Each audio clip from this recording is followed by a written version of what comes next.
The NBA schedule is out. We will go over the Kings schedule. We'll take your questions, and it is so great to have Ryan in Sactown with us. How are you, buddy? Doing great. How about you, Napes? I'm doing good. All right, let's get right to the Kings schedule at Utah. All right, then the home openers against Golden State. 15 back-to-backs, tied for most in the league. Here's something right off the bat that I do not understand, okay? The Kings-Warriors was a tremendous playoff series last year. The Kings and the Warriors last meeting of the season, okay, is on January 25th. You're playing the Warriors 4 times before the All-Star break. There are no games after the All-Star break with the Warriors. I mean, it's the same thing as last year when they played 3 times in the first month. Guess what? They're doing the exact same thing again. They play the Warriors at home on the 27th, at Golden State on November 1st, and at home again on November 28th. What the hell is going on? You hit the nail on the head, Napes. That was the first thing that jumped off the page to me 3 times before the end of November that they see the Warriors. And with the team so close in proximity, Stupid. It makes zero sense that they can't get something spread out throughout the entire season. But that's the NBA schedule. Here's the other deal. One injury to either team where somebody's out for a 3 to 4 week stretch could completely change that series around. You know what I mean? It's just stupid. It's just idiotic. It's just idiotic. Absolutely. And I'm going to flip it here. You look at Memphis. The Kings don't play Memphis until the end of December, which is likely when Ja Morant is going to be back. So now you're going to see 4 games with Ja Morant, likely. So I'm not sure why they can't get that stuff switched up. Probably national TV implications, right, Grant? Because the Warriors are going to be a team that's on national more than the Kings. Yep. All right. So things could change a little bit due to the NBA Cup, the in-season tournament.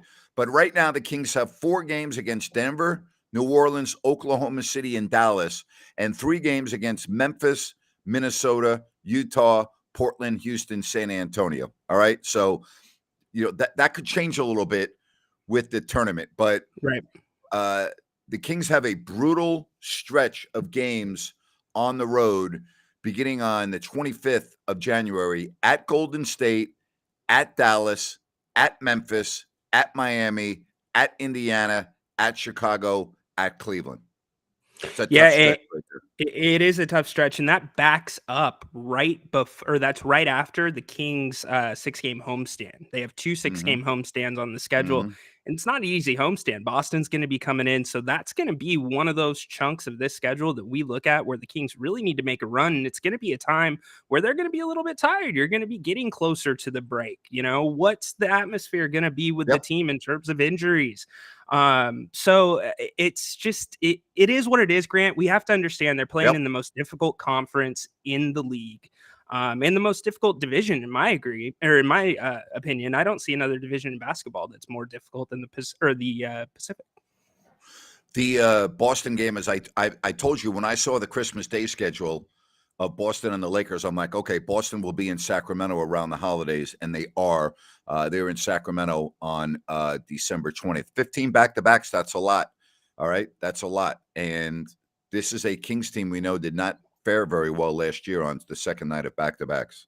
Yeah, and that's about 6 over the league average. The NBA tried to get about 9.0 back-to-backs this season for all teams. So 6 of the back-to-backs are home, 6 of the back-to-backs are away, and then 3 of them home, away, home. So it's an area that the Kings, just like many other areas, they're going to have to get better this year. That's part of the jump that they're going to have to take, understanding what they're walking into with the schedule and the multitude of back-to-backs. Patrick says Knicks play the Celtics 3 times in the first 3 weeks, 1 time in November, then not until April. Well, at least they've got a game in April, but I'm with you. It's stupid. All right. All right. What about the national television games? Here's one. Grant, the Kings have 12 national TV games this year. Quite a jump from the previous season. Yes, it is quite a jump, and it's well-deserved. It's well-deserved. It actually surprises me because you're talking about a team that hadn't made the playoffs for 16 years, and you could say maybe they just had one good off year. But they're betting down. They're going all in with the Kings with that many national appearances, 6 TNT, 5 ESPN. So time to put your big boy pants on and show out for Well, here's the national other aspect. audience. The offense, the NBA is about offense. They want scoring, and the Kings are the highest scoring team in the league, and they'll probably even raise that a little bit more this year. Offense sells, and the Kings are the most dynamic offense in the league, so that's part of it as well. Certainly is part of it. I mean, that's where the Kings need to continue excelling, as you said, and they have to take that next step. Yeah. And time to do it on the national stage. Yeah, absolutely. All right. Something else which was I find a little odd, and I don't ever recall this, but the Kings are on the East Coast in April. I did the Kings games for 32 years. I don't ever recall an East Coast trip to wrap up the road portion of the schedule. All right. At the Knicks on April 4th, at Boston the next night, at Brooklyn on the 7th, 2 nights later, 2 nights later at Oklahoma City. That's your last trip. That's your last road games of the year, all in April. And again, New York, Boston, Brooklyn, obviously in the Eastern time zone. That's just a little odd. That doesn't happen very often. Yeah, it doesn't happen. Usually they're there much earlier in the season. Yes. It's going to be time for them to really hit their stride at that point in the schedule, because even coming home after that East Coast stretch, you're walking into New Orleans, who's going to be a coin flip. What's Zion going to do this year? Yep. And then you got Phoenix, which to me, another coin flip. Are they going to be Coin this flip. monster team that some are expecting? Or are they going to fizzle out like they did last year? Interesting you talk about New Orleans, because to me, they're the wild card in this whole thing, along with Oklahoma City. And I say that because I expect Oklahoma City to be real good. If you go back 2 seasons ago, not this past year, the Pelicans were a team on the rise. All right. They were a team that people said, oh, they're going to make a big jump. And then obviously injuries. But if you look at the Kings and their schedule this year, they're at New Orleans on 2 games in succession. November 20th and November 22nd. And the reason why I point that out is, and again, I'm just speaking off the cuff here. Yeah. Zion Williamson probably not going to play a whole year. And I would think, it's probably more likely that he'll be on the floor earlier in the year than late in the year. And those are all games that, on the road, if New Orleans is healthy, that's a formidable matchup for anybody, I think. It was a formidable matchup for the Kings without Zion Williamson.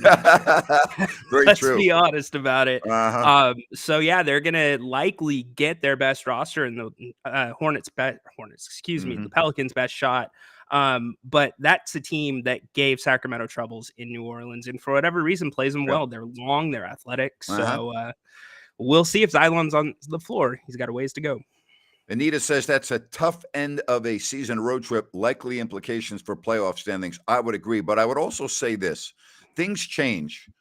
We thought that after the All-Star break this past season that the Kings were going to be fortunate to even come close to winning half the games, and they ended up going on a tear. And a lot of it was due to injuries and players not playing.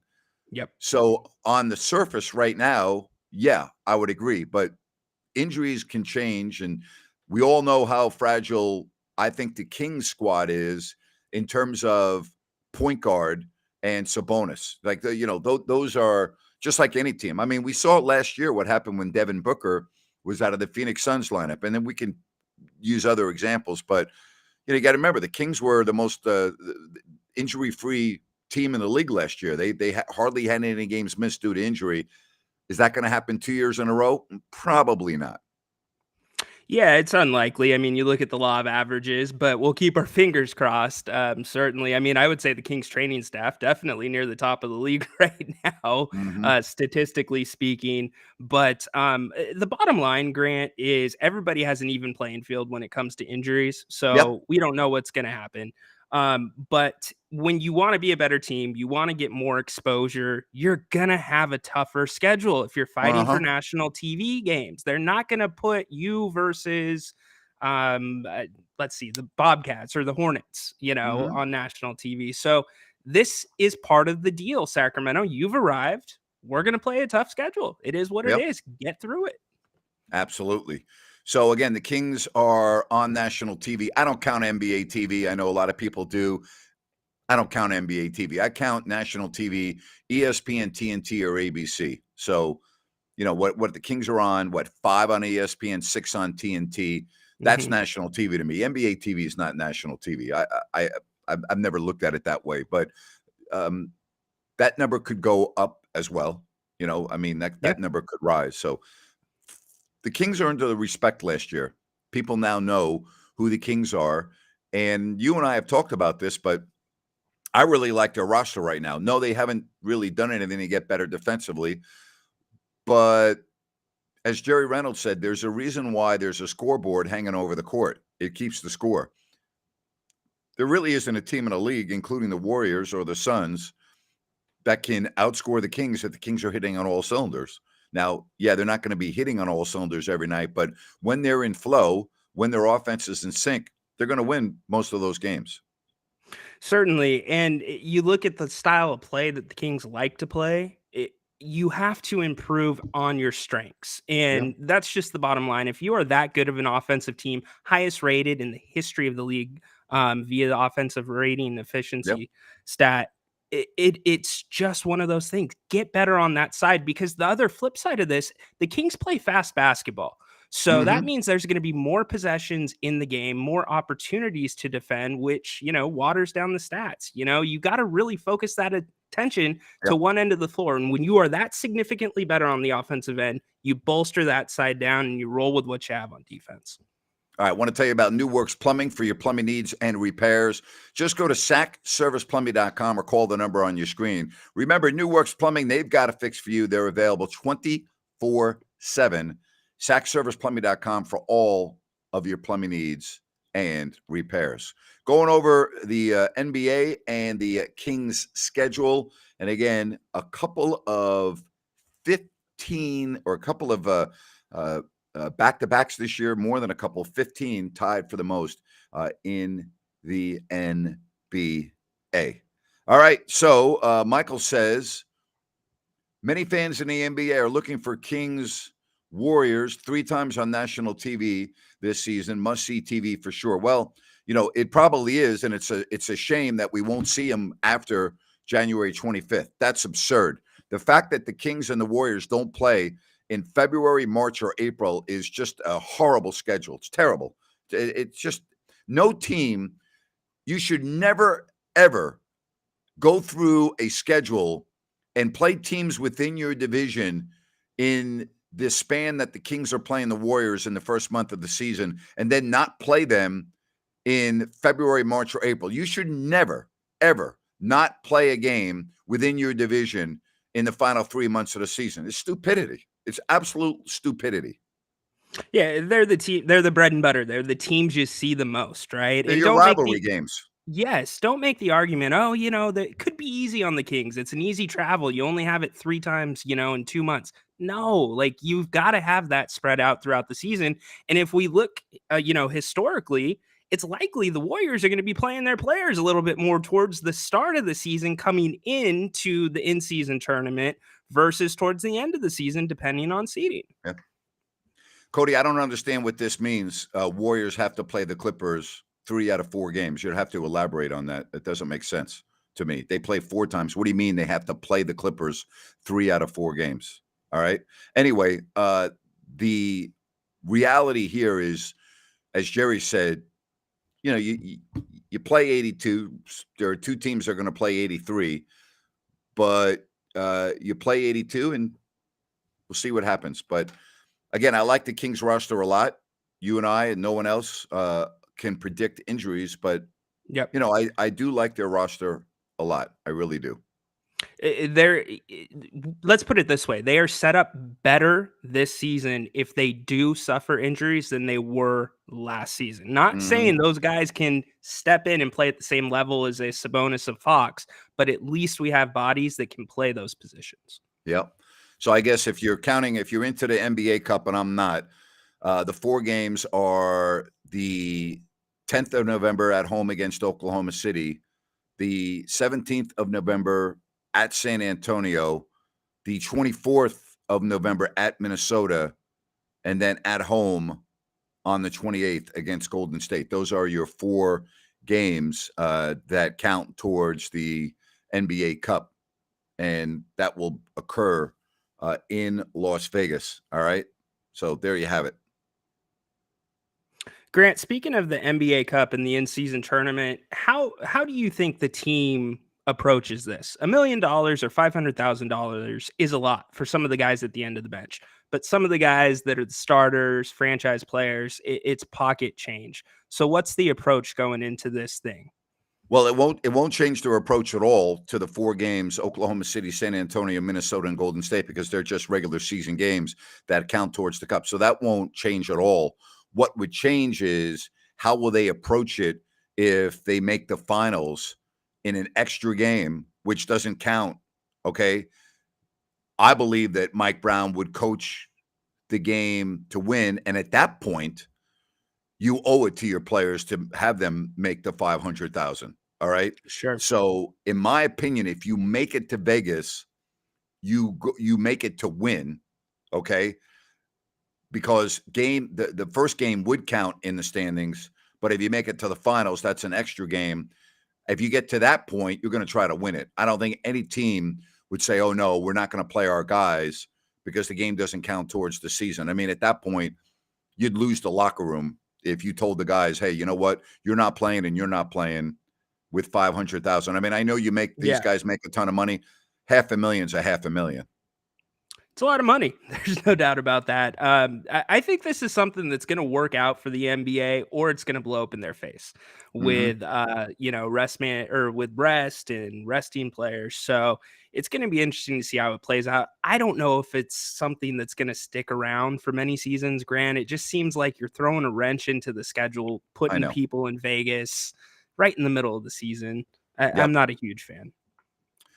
All right. Somebody said when I announced games on NBA TV, it pissed them off because Jerry and I weren't calling the games. Well, that's not true. What NBA TV does is they take the home announcers. All right. So if the game was in Sacramento, it would be Jerry and I. If the game was on the road, it normally would be the other team's announcer. So that's how they do that. Okay. So is ABC covering the game on December 9th? I don't even know. I don't know. But it is what it is. You know, the league here's the bottom line. Okay, this is what this is all about. This is about the NBA's inability to gain any traction before Christmas because of the NFL. Plain and simple. The NBA doesn't really get picked up, relatively speaking, by sports fans in America until Christmas. Okay. Then after Christmas, it gains traction with the NFL schedule being reduced to the playoffs in January. This is an NBA's attempt to get some exposure during the crunch of college football and NFL football. To me, that's what this is about.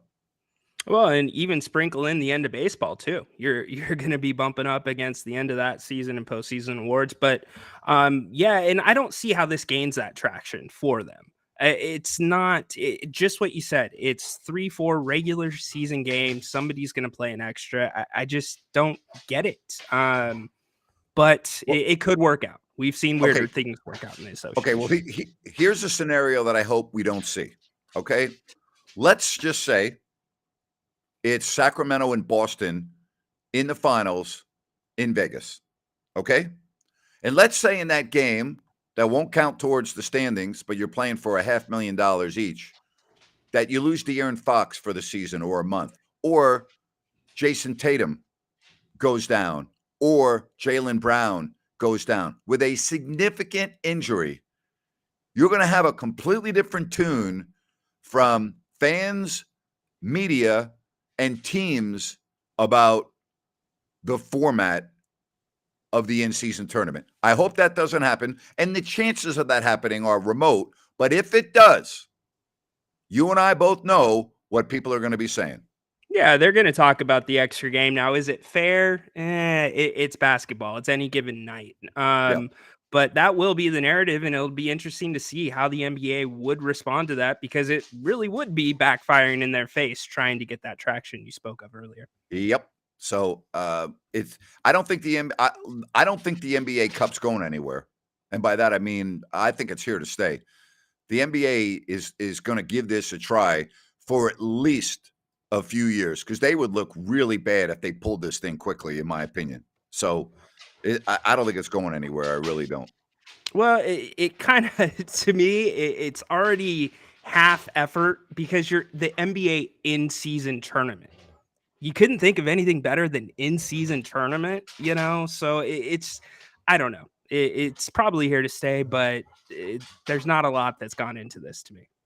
All right. Well, the NBA schedule is out. So happy that you are with us.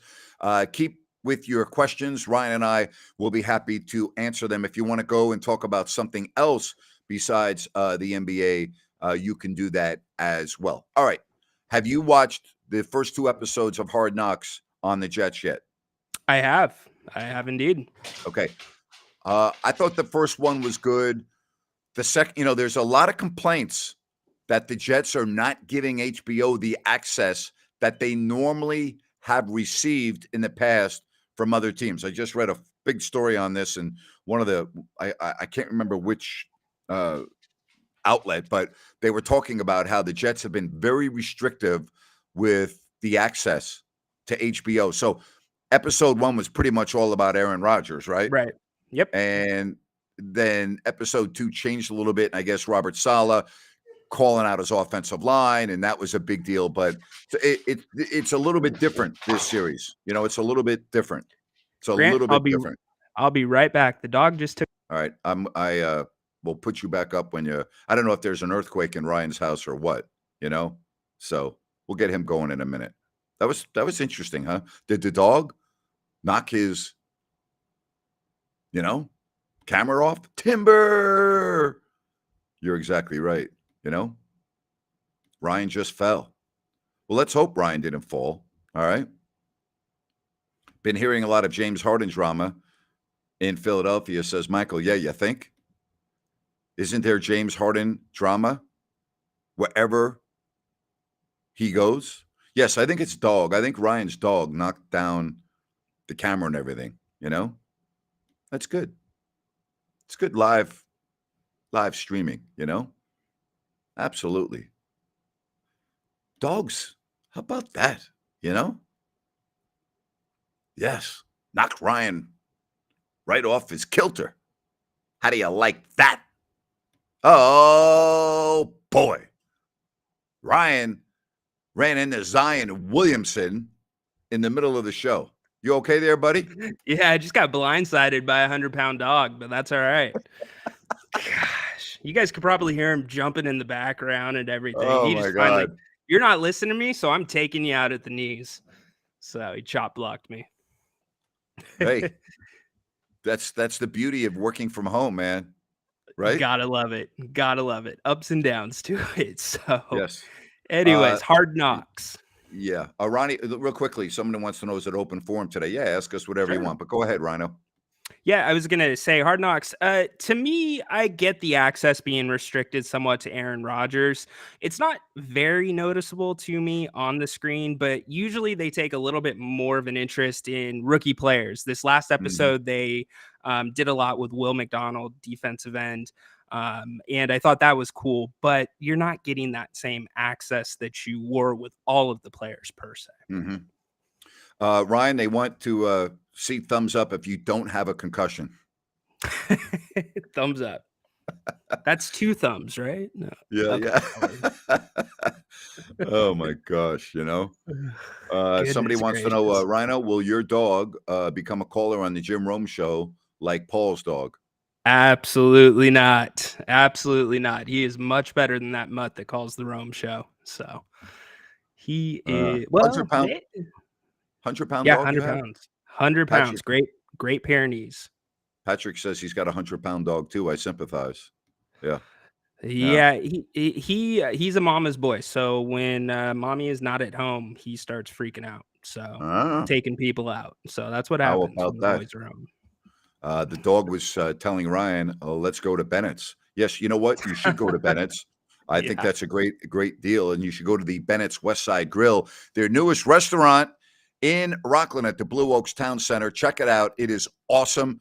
I can't wait. I will be there in 3 weeks, and I will be there a lot. I'll be there several times in September. and in October. I cannot wait. Bennett's is awesome. Prime seafood and steak. Go to Bennett'sRestaurants.com to see their menu and everything else and get to Bennett's West Side Grill. Yes. Yes. Ryan, you and I will be out there a few times for sure. And once you are up and moving and walking okay, after your next hip surgery. Grant, I will crawl to Bennett's with you. Yeah. Who cares about the surgery? You give me that redfish, we're good to go. Oh, my gosh. Incredible. All right. So it is open forum, and this is a fair question. What do you think about transgenders being denied to play in women's chess games by the International Chess Federation? I don't know anything about chess. I don't follow chess. So I would not think just off the top of my head that your gender would determine anything having to do with chess. So in chess, I don't really think it would matter whether you are a biological male, female, or you consider yourself a transgender and are a transgender in chess. When you're using your fingers and your brain, I don't think it would matter, but that's just me.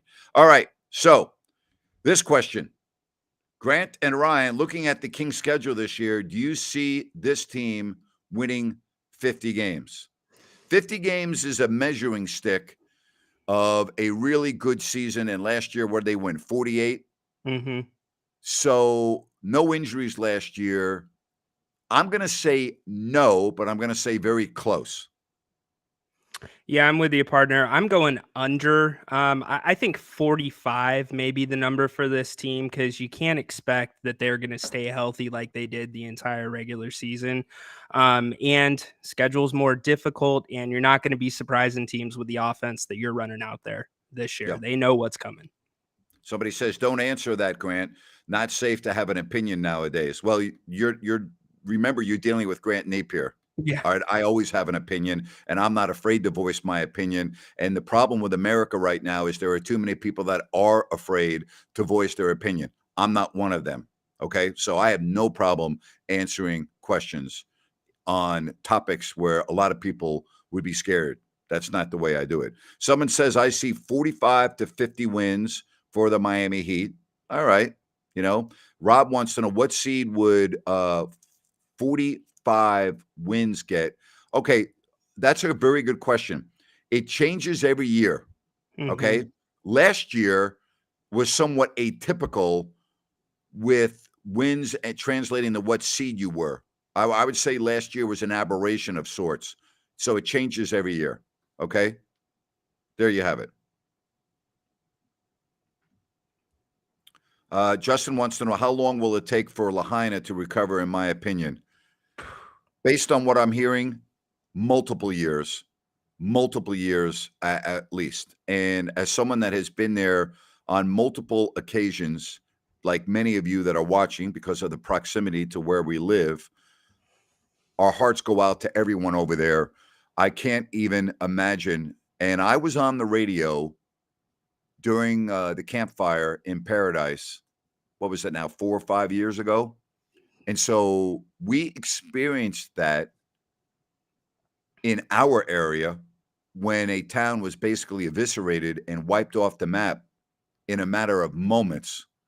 And I had a call during that show from Dan, who Carmichael Dave saw a video in the Walmart parking lot in Chico, a rather tall individual who had half of his body sticking out of what was a child's tent.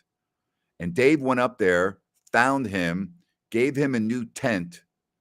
And Dan later that afternoon called my show to thank the radio station for all that they were doing and for Carmichael Dave for driving up there.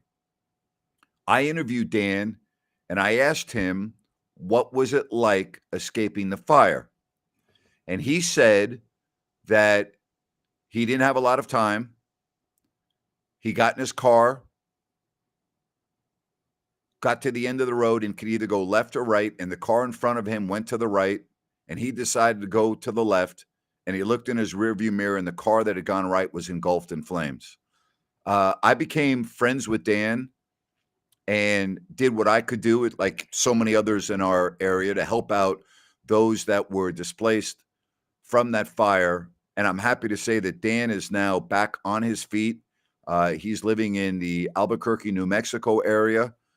I cannot begin to tell you what that story was like, where we both were breaking down on the radio about what he and the fellow residents of that area went through. So I think I'm like you, Ryan. I've been watching the video and the devastation of Lahaina, and it honestly reminds me of the devastation of the campfire in Paradise. To me, they're very similar. The only difference is one had hills around it and the other one is on the ocean, but they were both devastating. People were burned in their cars. There are still a lot of people that are unaccounted for in Lahaina, Ryan, just like that was the case in Paradise in the campfire. It is sad, sad, sad, beyond belief. Did we have any drop-offs at the station for the victims? We had all kinds of things at the radio station for the victims. And we also went up there with supplies to give hand out to the victims. So yes, of course we did. But so how long is it going to take? It's going to take multiple years.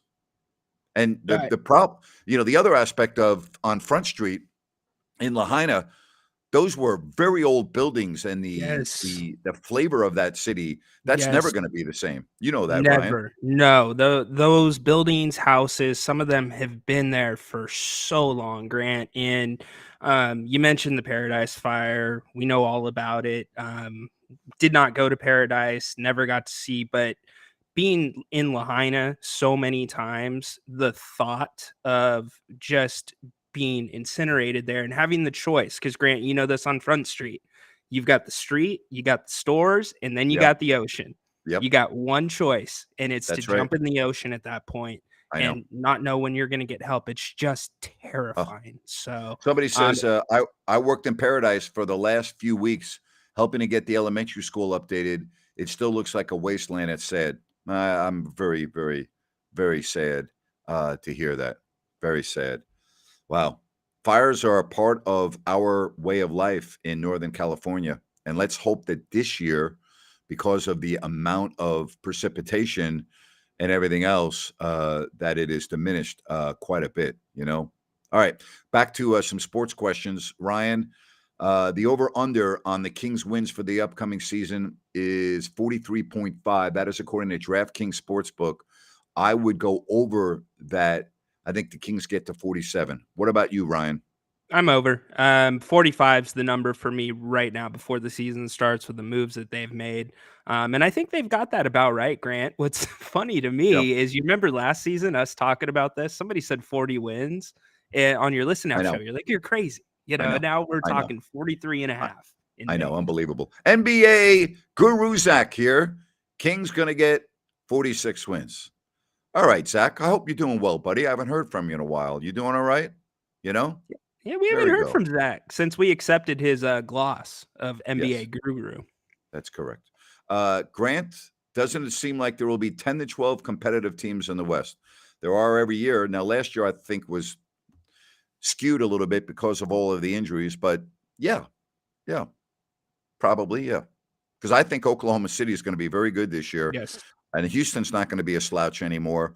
And even San Antonio will be a little better, but they're still a non. I think the worst team in the West right now might be Portland. What do you think? Yeah, I think it's got to be Portland, but you look at their first round draft pick, he's got a lot of charisma and could really pick that franchise up with Lillard out. But, the West, it's going to be good, but I expect some surprises, Grant. I don't think we could be sitting here at the All-Star break saying, look, the West is not as good as we thought it was. When you look at the Clippers, you look at the Suns, you look at the Lakers who are getting older. To me, outside of Denver, this is a division and conference that's completely up for grabs and should be a lot of fun. Somebody wants to know, what is my beef with Joe Biden? I don't have a beef with Joe Biden. Somebody says, I am looking for the December 29th game in Atlanta. Me being from Bama and a 250-mile round trip, that's as close as I'm going to see the Kings live. Love the show. Go Kings and roll Tide. Roll Tide. There Roll you have Tide. it. Yeah. Um, good stuff. Good stuff. Love it. Grant, which player is my New York Giants all-time favorite? Great question. I don't know if I could answer that. I'd probably say Phil Simms, probably Lawrence Taylor. Loved the 60s in that era, in the 70s. Homer Jones was one of my favorite players. He just passed, number 45. Loved Homer. He was great. Joe Morrison, number 40, running back, 60s, early 70s. One of my favorite Giants of all time. So those are some. Who's your favorite Giants player on the roster right now to watch? I don't have a favorite right now. I would, if you absolutely said I had to choose, I would be. I don't really have. It's too difficult for me to say that. I would probably go. And don't laugh when I say this. I would probably say Andrew Thomas, their left tackle, and I'll tell you why.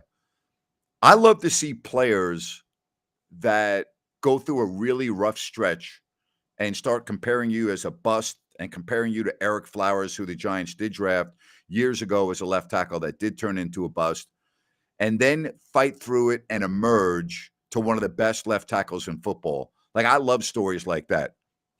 He dealt with the criticism, got better, and now has become a dominant left tackle. So those are the stories that I like. So I would probably choose him. I love stories like that. There you go. That's part of the reason, one of the main reasons we watch sports. Yes. That's beautiful. Absolutely love it. Well, I'll ask you. I mean, I've always criticized Geno Smith. I've always thought Geno Smith was just a journeyman quarterback, and I thought it was a disgraceful move by Ben McAdoo when he benched Eli for the one game against the Raiders to start Yep. Geno Smith. And Geno has been a journeyman quarterback his whole career until last year Mm-hmm. when he elevated himself to a outstanding quarterback. And again, I love stories like that. I love seeing that. I think it's great. Yeah, for a Seattle fan, it was extremely exciting. I mean, anybody that's a fan of the NFL, I think the thing for Gino was the confidence. Grant, he Yes, just didn't have the confidence, that moxie, that belief in himself, and he finally got there, and you see the results on the field. absolutely. All right. Again, if you want your messages uh, on the screen, send us. And when I get morons on the screen, what I do is I just go bye bye, which I just did. All right. Again, send me your questions. What are my thoughts, Ryan? You too. I want you to get in this on the future of the Packers. The Packers are Uh, kind of in a retooling mode, in my opinion, right now. Yeah, they're in a retooling mode, but I think they're not in a bad place either with Jordan Love. He looked in the first couple preseason games, or the first preseason game, he looked like his decision making was timely. He was getting the ball out fairly quick. And you got to kind of bet on the fact that they know the quarterback position. 32 years with two Hall of Fame quarterbacks that now Jordan Love walks into. Mhm. So the Packers are going to go as he goes this season. Okay, I'm with you on that, and that is the division that I think is completely up for grabs. Yep. Minnesota to me was nowhere near as good as their record indicated last year. And then there's the Lions, which a lot of people are really high on. I'm not as high on them. I think they're a playoff type of a team, but I'm not ready to anoint them as the best team in that division. And then the Bears, Justin Fields has a lot to prove this year. They've given him weapons, but I still think the Bears are not there. I just think that's a very balanced division, and I think it's up for grabs. I think it's completely up for grabs. You hit the nail on the head. I think that's one to keep your eye on. I'm a little bit higher on the Vikings than you are. Hmm. I know a lot of questions about Kirk Cousins. Can you win the primetime game, big games? But they seem to have a good program going there. But the team that you mentioned, I think they're going to be a lot of fun to watch, the Lions. They certainly have team chemistry. They've got a good leader in Dan Campbell. But it's the Lions. I mean, Yeah. can you go all in with Jared Goff? I'm not ready to say yes to that. All right. This is a question for me, but I want to ask you from Cody. Do you think the Seahawks will have 3 1,000-yard receivers this upcoming season? No, I don't no, either. That's not a a lot. chance. Yeah. Yeah. No. I'm with you on that. All right.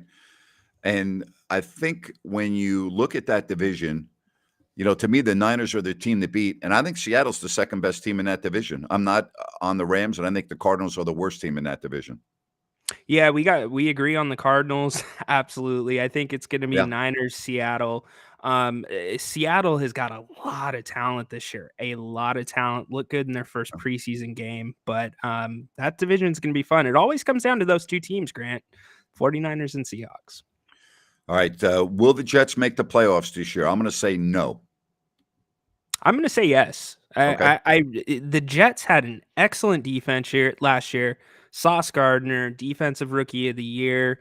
You got Quinnen Williams locked up now. You bring in Will McDonald on the edge. I think that defense is good enough to carry that team. And then you get Aaron Rodgers going with some of the weapons he has on the outside. You've got Cook, who just signed. I think the Jets I think they will make the playoffs and could make a little bit of noise if they stay healthy. All right. Somebody wants to say, I'm interested, Justin does, to see how Sasha meshes with this Kings team. It's going to be one of the big stories in training camp, I really think. No question. Something to watch, and there's going to be a little bit of the good thing is Sasha's been here, right? He was here during the California Classic, so he's getting some work in. But there's going to be some time that he's going to need to integrate into the NBA because where he was playing is a much different story than the league. But he's going to be a lot of fun, I think, to watch this year. And Grant, would you say that he's the X factor of the Kings this year? No, I don't know if I would go that far. I think the Kings were good without him. And I'll tell you who I think, and don't laugh when I say this, is going to be Yeah, the X factor. And by X factor, that's a player we're not really sure of how they're going to do, right? I'm yeah. going to say the X factor is Davion Mitchell. It's the shooting, right? And he's Yep, taken this summer to work with Steph Curry's coach. If he develops that that's right. three-pointer, we're talking about a completely different guard Yep, on the floor. that's Completely right. different. And because right now, I think their biggest need, based on what I've seen, not what I think I'm going to see, is their lack of somebody to run the team when De'Aaron's not on the floor. They are solid at every other position. So I think the X factor could be Davion Mitchell. Well, yeah, and think about that second. You're right, Grant, and think about that second unit as well. You can sag off Davion a little bit as of last year, Mhm. which gives more attention to Monk and more attention to Lyles and whatnot. But if you can't sag off of him, you're Uh-huh. going to be in trouble when that second team's on the floor. Someone says Sasha Rookie of the Year. I would say that's highly unlikely, but he's eligible. Keep your eyes on Chet Holmgren because he's a rookie. Yes. You know, Yep. he's obviously didn't play last year, but he's classified, as a rookie. I think that's a guy that right now I would say is the leading guy. I think Victor Wembanyama is going to have big injury issues this year. I just don't think his body's going to be able to sustain the rigors of an NBA season, and I think the Spurs are going to be very careful with him. Well, it's going to depend on how Pop uses him, right? That's Mhm. going to be, to me, that's the question. Is this guy going to be a Kevin Durant and play on the perimeter, or are you going to ask him to do a little bit more inside? And that's going to dictate, as you said, his success and his ultimate health throughout the season. All right, this message. I was thinking Trey Lance for an X factor this year. Mitchell is a better choice, Grant. The reason why I don't think Trey Lyles is an X factor is we already know what Trey Lyles can do and what he added to the team. I like X factors to be a guy I'm not so sure of. And I don't know yet about Davion Mitchell because, as Ryan just pointed out, his issue is on the offensive side of the ball. It's not defense. And if he could improve to even being adequate, an Hmm. adequate shooter. He didn't have to be a great shooter, Ryan. Adequate, then that fills a need for the Kings, Huge need. Yeah. Absolutely. All right. All right. So Rob says, I am doing a puzzle with my girlfriend while we listen. She likes the open forum, fellas. Well, we appreciate your Thanks, girlfriend's Rob. input, Rob. Yeah, absolutely. Enjoy the puzzle. What kind of puzzle? There you Good have it. question. What do you Yeah. think it is? Sports related? No, No. no, I don't think so. I could All be wrong, right. but I doubt it. Can you see Lillard or Harden forcing themselves of their respective teams before the start of the season? Forcing themselves? I think they've already Forcing done himself. that. They've already done that. Now, will it happen or not? I don't know. I'm more so Harden than Lillard. Lillard has not come out and said, I'm not playing for the Blazers. He has not said that. James Harden just came out and said, I'm not playing for any team that Daryl Morey is a part of. So he basically said, I'm not playing for Philadelphia. And I doubt very much they're going to fire the president of basketball operations of Philadelphia. Damian Lillard has not said, I'm not playing for Portland. He's saying, I want to play for Miami, but he hasn't said, I'm not playing for Portland. Has he? No, he is not. Right. There's been some talks that Portland may not want him in camp, depending on how Scoop does. But as far as Harden goes, Grant, are we starting to approach buyout territory with him in Philadelphia? Because I just don't see much of a trade market. He wants to go to LA. LA, the Clippers can't provide what Philadelphia wants, and you're gonna have to move off this guy. You can't have this cancer hanging over your team's head. If I'm running the team, I'm not giving him a dime of free money. That's just me. Why would I give a guy that decided to opt in to a contract of $35 million and now I have to pay him to leave? No, that's not how I'm running my team. That's just me. I'm not doing that for James Harden. So we'll see. I've been extremely consistent about this over the years. It is baffling to me why any general manager would want James Harden on their team. And I've been saying this for years and years and years. I don't understand it. I do not understand it. Doesn't show up in the postseason historically, and doesn't care about his body a lot in the off season. And he's not a leader. You never hear about James Harden leading a team. You think about the Sixers. Whose team is it? Embiid's. Yep. That's, again, I wouldn't want the guy on my team. And, oh, by the way, he's not a young pup anymore. And I think, his skills have diminished. When he was in his prime, he was a prolific, great offensive player. He's not that anymore. He's a good offensive player. He's not great. So I don't see it happening. I don't see it happening with James Harden anymore. I really don't. Can he help a team? Maybe he could help a team, but I don't think he doesn't get you to the championship. No, he doesn't. But Grant, would you say that the game is passed James Harden by a little bit because he's so much focused on isolated basketball, and now it's about getting the ball moving and getting threes up quickly? I do. I think it's changed. I think the change of the way the game's played has hurt him. I absolutely do. And I think the way they've called that one aspect of where he would use that extra step to set back and hit his three, and think about all the times he went to the foul line, that's hurt him as well. So I think those two things have affected him in a negative way. Yes, I do. Good point. Good point on the foul line. Yep. All right. Let's see. NBA star James Harden sells out 10,000 bottles of wine in seconds on the Chinese live stream. Well, I'll tell you what, Cody, he should go play in China then. Go play in China. Seriously. Someone says, can't wait to see Keegan Murray progress next season. I think the guy is going to be incredible this year. I mean, I thought he had a very solid rookie season. It's going to be significantly better this year. I love Keegan Murray. I think he's perfect, an absolute perfect fit for the Kings. Grant, in the last 10 years, include Fox, include Cousins, I can't think of another Kings rookie that going into their second year has the potential to make this big of a jump based off of his body, based off of how he's changed his game. I think it's really special, and it's going to be fun to watch. Man, absolutely. I'm with you on that. 100%. I'm really excited for Keegan Murray. Love the questions here on the open forum. Hope that you are having a good Thursday. Again, Ryan and I have been spending a lot of time talking about the NBA schedule, the Kings schedule, 15 back-to-backs tied for most in the league. They have all their games with the Warriors in the first part of the season, which I don't like.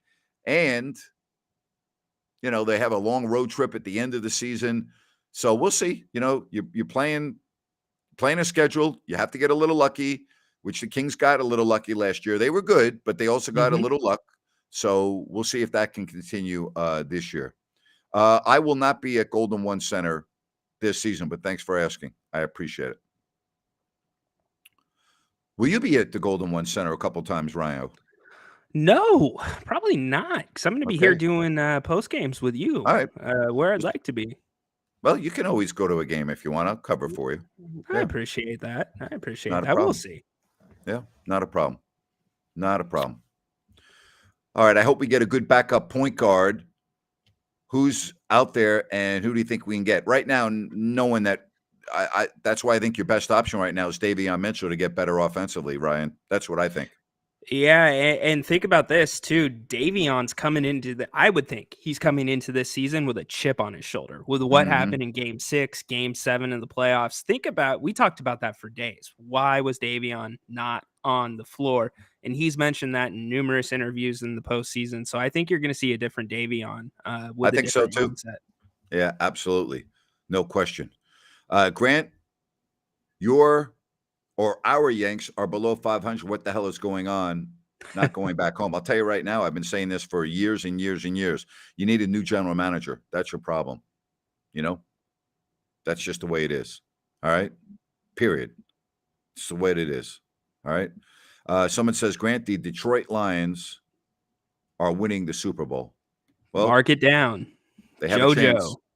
You know, they're 500 right now at 0-0, so they have a chance just like anyone else. You know, someone says, I think the Kings will shock everyone this year. They could, you know, if they stay healthy and Murray is improved the way you and I think, along with what we already know with Fox and Sabonis.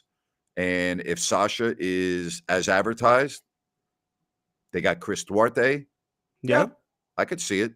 I could see them surprising a lot of teams. Yes. Sure. Well, Yeah. hey, Greg, I'm going to kick this back to you and the rest of the chat. Define shock for a Kings fan. What does shock mean coming this season? Is that a second round in the NBA playoffs? Is that making it to the Western Conference Finals? Is that NBA Finals? What would be that shock Yeah. to a Kings fan? All right. Someone says, any thoughts on the Buffalo Bills guys? My thoughts are they need better play from the quarterback than they got last year. I thought Josh Allen took a step back. I thought he made a lot of mistakes at inopportune times. And they need the Josh Allen of 2 years ago, not last year. That's where I'm going to start and finish with the Buffalo Bills. And I think that when you look at Sean McDermott, he's on the hot seat this year in Buffalo. They've got they feel they have a Super Bowl caliber team, and they haven't done their best chance was 2 seasons ago in that crazy playoff game against Kansas City. Yep. And last year they took a step back, and now that division is better because you have Aaron Rodgers in that division. Tua has an explosive offense around him. That's a very competitive division. My take is Josh Allen needs to play better than he did last year.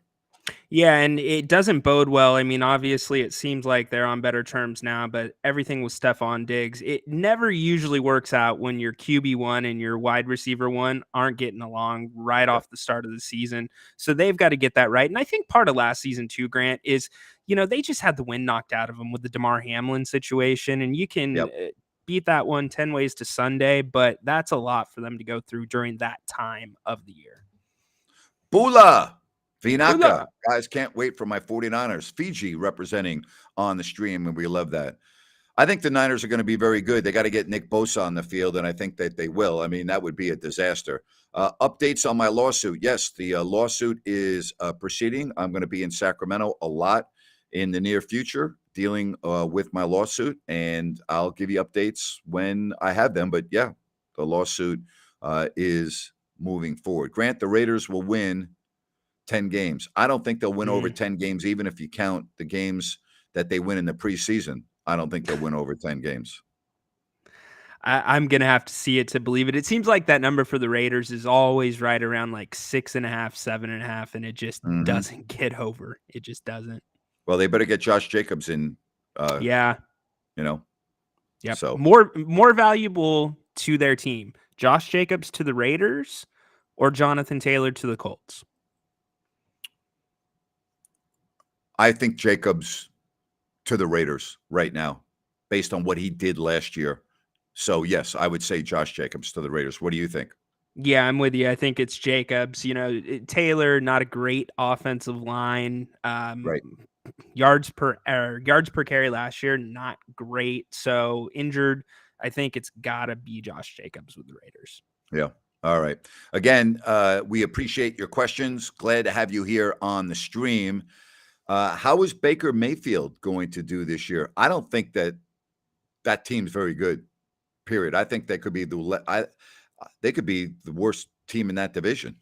I think when I look at Tampa and I look at that division, I think New Orleans probably right now, Atlanta with a young quarterback, don't know. Hmm. Carolina, obviously, the new quarterback. Uh, I I don't know. I just don't like what I see with Tampa. I think they're going to have a long year. Yeah, it looks that way. But in terms of Baker, I mean, that's kind of a good situation for Baker. He's not walking in with the table set. So, he's Right. got a lot to gain and a little to lose with this Tampa Bay team. So they could be dangerous. Who knows? That division's up for grabs for Yeah. all means. Yeah, absolutely. So it's going to be fun. The NFL season, a couple of weeks away. Always fun when the NBA schedule comes out. I will be on Listen App tomorrow, wrapping up the week. And Ryan and I will do this. Well, you're going to be. Are you going to be able to work with me? What's Yeah. your next week? Can you work next Thursday? Yeah. I'll be here Okay, I couldn't remember what your date of your procedure was again. I'm sorry, I'm Friday. losing Friday. Well, Yeah. we'll play that by ear. I don't know what your Thursday is going to be like. So, Oh, somebody I'll be fine. okay, somebody said worse than Atlanta. Atlanta could be all right. I mean, Atlanta's one of those. I don't know. I don't have a read on Atlanta right now. I need to see more of their quarterback.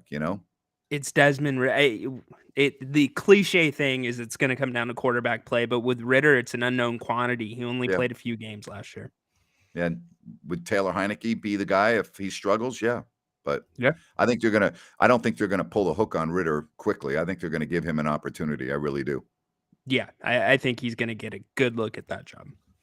Somebody says, I have a hard time seeing New Orleans being a great team with Carr. He's way too consistent most of the time. Some of his decisions are mind-boggling. Well, I didn't say that New Orleans is going to be a great team. I just said I could see them winning the division. I didn't say they're going to be a great team. They're going to be without Alvin Kamara for the first 3 weeks, and I'm not sold on Dennis Allen as a head coach. I don't think he's a good head coach, so I think that holds them back as well. But I don't think New Orleans is going to be a great team. I just don't see it. You know, don't see Yeah, it. I mean, yeah, I Carr's gonna do the best he can, but he's not a difference maker, Grant. You don't Yeah. look at him and say this changes the franchise. Yeah. All right. What else? Any final thoughts? What do you think? Did we cover everything today? Yeah, I think we had a good conversation about the schedule, and I think basketball is going to be here before we know it. I mean, football's just right around the corner, so it's going to be fun to start covering training camp and see what we hear about with Sasha and see what we hear about with Keegan, and it's Yeah. going to be a fun time, partner, and roll out a bunch of content for everybody here.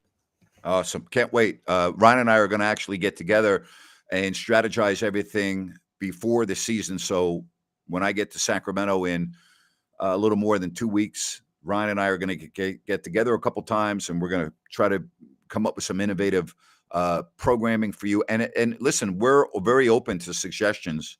So if you have any ideas, just drop me an email, all right, at gnapier@gmail.com, and I'll talk about that with Ryan. But drop me an email if you have any ideas. Ryan, let's update people on what we're going to do with our football picks this year. I know you on Listen App yesterday came on, but for the people that weren't with us, give us an update on how that's going to work this year. Yeah, absolutely. We're going to include all of you guys as well. On the Listen App show, we do football picks every single week of the NFL season. Choose usually, I think it was 4 games last year, Grant. And you Yes, go 4 against games. yep. And you go against the spread, and we track that the entire season. Jay, one of our good friends and also a great listener, he is donating $100 gift card again this season for the winner. We're going to do it all this year via an online Yep. server, whether it's Yahoo. We're still yet to decide, but I'm going to tweet that information out to you. Grant's going to Good. retweet it. Yep. Be a part of our league. You can either come on the Listen App show, make your picks, and then go online and put them in, or you can just go online and put your picks in if you're part of the league. All right. Somebody wants to know, where is the Listen App, Apple or Google? Both. All right. It's available on the Play Store. It's available on Apple, or you can just log on just going to listenapp.co, not com.co, and it's right there. So you can download it right on your phone. That's the easiest way to do, both via the Play Store or your Apple Store, whatever. I have Android, so I'm not an Apple user, but I'm in the minority. Most people have their iPhones, but right, Ryan, it's very easy to download right on your phone. Super easy and very easy to participate as well. Very, very easy. All right. Hey, buddy, I really enjoyed this hour. Thank you very much. And you have yourself a fabulous Thursday evening with the fam. Thanks, partner. Talk to you soon. Okay. All right. And keep that dog in check. Okay. I don't want any more mishaps. All right. Gosh. Yeah. Yeah. I'll let you know if anything happens the rest of the night. I appreciate it. All right, buddy. All right. Good stuff, Ryan in Sactown, and good stuff from you. We really appreciate you joining us right here on If You Don't Like That. Have a great evening, everybody. Bye-bye.